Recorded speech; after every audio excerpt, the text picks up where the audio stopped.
सफल बने, समर्थ बने, पावन बने जीवन। मीठी मुरली सुन के पाए सुख सघन। आज का चिंतन, आज का चिंतन। ओम शांति। Good morning. ज्ञान का सागर सिद्धिदाता वरदाता शिव बाबा आज हम बच्चों को कह रहे हैं, संगम युग पर ही तुम्हें आत्म अभिमानी बनने की मेहनत करनी पड़ती। सतयुग अथवा कलयुग में यह मेहनत होती नहीं।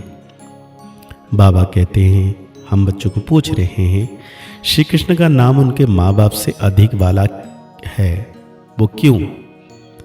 बाबा कहते हैं, क्योंकि श्री कृष्ण से पहले जिनका भी जन्म होता है वो जन्म योग बल से नहीं होता। श्री कृष्ण के माँ बाप ने कोई योग बल से जन्म नहीं लिया है।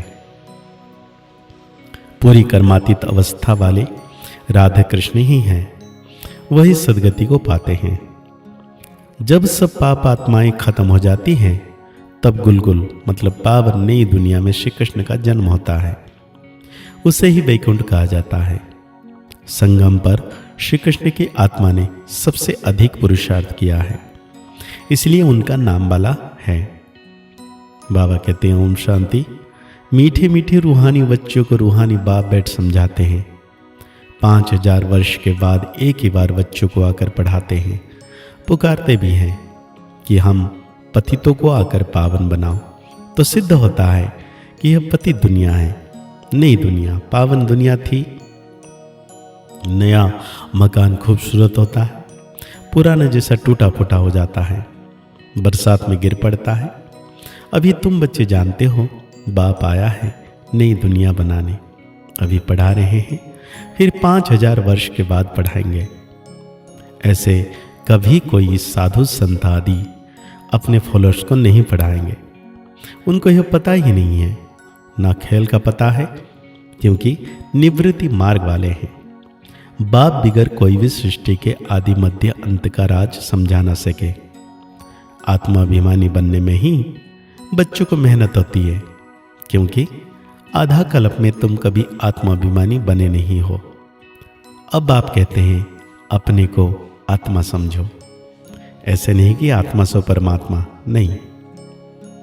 अपने को आत्मा समझ परमपिता परमात्मा शिव को याद करना है। याद की यात्रा मुख्य है, जिससे ही तुम पतित से पावन बनते हो। इसमें कोई स्थूल बात नहीं, कोई नाक कान आदि नहीं बंद करना है। मूल बात है अपने को आत्मा समझ बाप को याद करना। तुम आधा कल्प से हीरे हुए हो, देह अभिमान में रहने के। पहले अपने को आत्मा समझेंगे तब बाप को याद कर सकेंगे। भक्ति मार्ग में भी बाबा बाबा कहते आते हैं। बच्चे जानते हैं, क्या जानते हैं? कि सतयुग में एक ही लौकिक बाप है, वहाँ पारलौकिक बाप को याद नहीं करते हैं, क्योंकि सुख है। भक्ति मार्ग में फिर 2 बाप बन जाते हैं, लौकिक और पारलौकिक। दुख में सब पारलौकिक बाप को याद करते हैं। सतयुग में भक्ति होती नहीं, वहाँ तो है ही ज्ञान के प्रारब्ध, तो इसलिए वो सुख ही सुख है, तो सुख में कोई याद नहीं करते हैं। बाबा कहते हैं, ज्ञान मार्ग है समझ का मार्ग, जिससे तुम 21 जन्म समझदार बन जाते हो। कोई दुख नहीं रहता। सतयुग में कभी कोई ऐसे नहीं कहेंगे कि हमको शांति चाहिए। हाँ, सतयुग में कभी कोई कह ना सके, क्योंकि ऑलरेडी शांति और सुख वो दुनिया है। बाबा कहते हैं, बाप तुमको ऐसा साहूकार बना देते हैं, हाँ, ऐसा साहूकार बना देते हैं जो मांगने की दरकार नहीं है। कहते हैं ना, मांगने से मरना भला। तो देवताओं को भगवान से कोई चीज़ मांगने की दरकार नहीं रहती। यहाँ तो दुआएं मांगते रहते हैं। पोप आदि आते हैं तो कितनी दुआएं लेते जाते हैं। पोप कितनी की शादियाँ कराते हैं। बाबा तो यह काम नहीं कराते। भक्ति मार्ग में जो पास्ट हो गया सो अब हो रहा है, सो फिर रिपीट होगा। दिन प्रतिदिन भारत कितना गिरता जाता है। अभी तुम हो संगम पर, बाकी सब है कलयुगी मनुष्य। जब तक यहाँ ना आए तब तक कुछ भी समझ ना सके कि अभी संगम है व कलयुग। एक ही घर में बच्चे समझते हैं संगम पर। बाप कहेंगे हम कलयुग में हैं तो कितनी तकलीफ हो पड़ती है, खान पान आदि का झंझट हो पड़ता है। तुम संगम युग हो, शुद्ध पवित्र भोजन खाने वाले। देवताएं कभी प्याज आदि थोड़ी खाते हैं। इन देवताओं को कहा जाता है निर्विकारी। भक्ति मार्ग में सब तमो प्रधान बन गए हैं। अब बाप कहते हैं सतो प्रधान बनो। कोई भी ऐसा नहीं है जो समझे कि आत्मा पहले सतो प्रधान थी फिर तमो प्रधान बनी है, क्योंकि वो तो आत्मा को निर्लभ समझते हैं। आत्मा सो परमात्मा ऐसे ऐसे कह देते हैं। तो बाप कहते हैं ज्ञान सागर मैं ही हूं। जो इस देवी देवता धर्म के होंगे वो सब आकर फिर से अपना वर्षा लेंगे। अब ये सेपलिंग लग रही है, तुम समझ जाएंगे ये इतना ऊंच पद पाने लायक नहीं है। घर में जाकर शादियां आदि करते छी होते रहते हैं तो समझा जाता है ऊंच पद पा नहीं सकेंगे। यह राजाई स्थापन हो रही है। बाप कहते हैं मैं तुमको राजाओं का राजा बनाता हूं तो प्रजा जरूर बनानी पड़े, नहीं तो राज्य कैसे पाएंगे। ये गीता का अक्षर है ना, इनको कहा ही जाता है गीता का युग। तुम राजयोग सीख रहे हो, जानते हो आदि सनातन देवी देवता धर्म का फाउंडेशन लग रहा है। सूर्यवंशी चंद्रवंशी दोनों राजाई स्थापना हो रही है। ब्राह्मण कुल स्थापन हो चुका है। ब्राह्मण ही फिर सूर्यवंशी चंद्रवंशी बनते हैं। जो अच्छी रीति मेहनत करेंगे वो सूर्यवंशी बनेंगे, और धर्म वाले जो आते हैं वो आते ही हैं अपने धर्म की स्थापना करने। पीछे उस धर्म की आत्माएं रहती है, धर्म की वृद्धि होती जाती है। समझो कोई क्रिश्चियन है तो उन्हों का बीज रूप क्राइस्ट ठहरा। तुम्हारा बीज रूप कौन है? बाप, क्योंकि बाप ही आकर स्वर्ग की स्थापना करते हैं ब्रह्मा द्वारा। ब्रह्मा को ही कहा जाता है प्रजापिता, रचता नहीं कहेंगे। इन द्वारा बच्चे एडप्ट किए जाते हैं। ब्रह्मा को भी तो क्रिएट करते हैं ना। बाप आकर प्रवेश कर यह रचते हैं। शिव बाबा कहते हैं तुम मेरे बच्चे हो। ब्रह्मा भी कहते हैं तुम मेरे साकारी बच्चे हो। अभी तुम काले छीछी बन गए हो, अब फिर ब्राह्मण बने हो। इस संगम पर ही तुम पुरुषोत्तम देवी देवता बनने की मेहनत करते हो। देवताओं को और शूद्र को कोई मेहनत नहीं करनी पड़ती।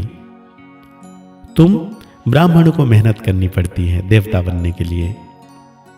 बाप आते ही हैं संगम पर। यह है बहुत छोटा युग, इसलिए इनको लिप युग कहा जाता है।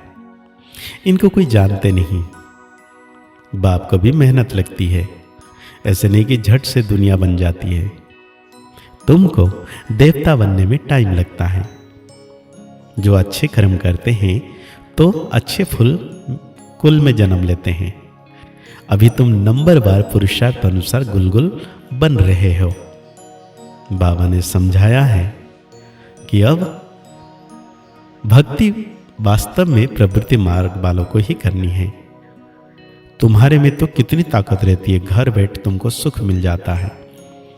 तो आज बाबा धारणा के लिए कहते हैं बुद्धि को पवित्र बनाने के लिए याद की यात्रा में रहना है, मस्त रहना है। कर्म करते हुए एक माशूक को याद करते जाना है, तब भी कर्मजीत बनेंगे। इस छोटे से युग में मनुष्य से देवता बनने की मेहनत करनी है। अच्छे कर्म के अनुसार अच्छे संस्कारों को धारण करने हैं, अच्छे फूल बन जाना है। आज बाबा वरदान दे रहे हैं हम बच्चों को अपनी रूहानी लाइट्स द्वारा वायुमंडल को परिवर्तन करने की सेवा करने वाले सहज सफलता मूर्त भव। बाबा कहते हैं जैसे साकार सृष्टि में जिस रंग की लाइट जलाते हो वही वातावरण हो जाता है। अगर हरी लाइट होती है तो चारों ओर वही प्रकाश छा जाता है। लाल लाइट जलाते हो तो याद का वायुमंडल बन जाता है। जब स्थूल लाइट वायुमंडल को परिवर्तन कर देती है तो आप लाइट हाउस भी पवित्रता की लाइट व सुख की लाइट से वायुमंडल परिवर्तन करने की सेवा करो तो सफलता मूर्त बन जाएंगे। स्थूल लाइट आंखों से देखते हैं, रूहानी लाइट अनुभव से मान जानेंगे। तो आज बाबा हम बच्चों को स्लोगन दे रहे हैं, व्यर्थ बातों में समय और संकल्प गंवाना यह भी अपवित्रता है। अब व्यक्ति इशारे में बाबा कह रहे हैं, कोई भी खजाना कम खर्च करके अधिक प्राप्ति कर लेना यही योग का प्रयोग है। मेहनत कम सफलता ज़्यादा, इसी विधि से प्रयोग करो। जैसे समय व संकल्प श्रेष्ठ खजाने हैं, तो संकल्प कम से कम खर्च हो लेकिन प्राप्ति ज़्यादा हो। जो साधारण व्यक्ति 2-4 मिनट संकल्प चलाने के बाद, सोचने के बाद सफलता या प्राप्ति कर सकता है, वो आप 1-2 सेकंड में कर सकते हो। इसी को कहा जाता है कम खर्च वाला नशीन। खर्च कम करो लेकिन प्राप्ति 100 गुना से इससे ज़्यादा हो। समय की व संकल्प की तो जो बचत होगी वो औरों की सेवा में लगा सकेंगे, दान पुण्य कर सकेंगे। यही योग का प्रयोग है। तो आज साकार मुरली के अनुसार हम सो मान लेंगे, मैं सहज और सफलता मूर्त आत्मा हूँ। मुरली को और गहरी रीति से चिंतन करते हुए निरंतर शिव बाबा की याद में रहना है कि शिव बाबा मेरे मस्तक के ऊपर है, उनकी किरणें बरस रही है और मैं आत्म सितारा पावन बनता जा रहा हूँ। मुस्कुराते रहिए, आगे बढ़ते रहिए, पुरुषार्थ करते रहिए, खुश रहें, स्वस्थ रहें, मस्त रहें। ओम शांति, ओम शांति, ओम शांति।